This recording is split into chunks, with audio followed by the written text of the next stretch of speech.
Welcome to the Slop Temple. We pray this video helps. In this video, I will explain how to use ATI to study for the NCLEX. First, familiarize yourself with the ATI platform and its various tools. Begin by taking a diagnostic assessment to pinpoint your strengths and weaknesses across different content areas. This initial step is crucial for creating a focused study plan. Pay close attention to the detailed rationales provided for each question, as they offer valuable learning opportunities and reinforce key concepts. Once you've identified your weak areas, dive into the targeted content modules within ATI. Prioritize topics where your assessment scores were lower, perhaps below 70%. Actively engage with the learning activities, videos, and readings. Don't just passively read. Take notes and create flashcards.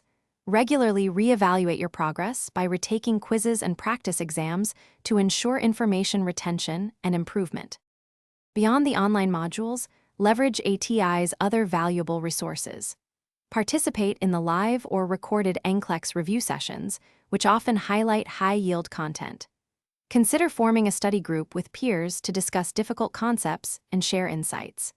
The ATI Comprehensive NCLEX Review Book is also an excellent companion, offering a structured approach to content review and additional practice questions.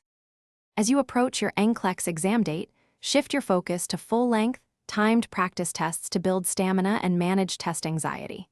Aim to complete at least 2 or 3 full simulations. Thoroughly review all pharmacology and delegation content, as these are frequently tested areas. Remember to check the description for a link to Little Tree's Black Ice and other great deals to keep your car smelling fresh. Stay confident, trust your preparation, and you'll be well-equipped for success. Thanks for watching. Consider subscribing if we helped you.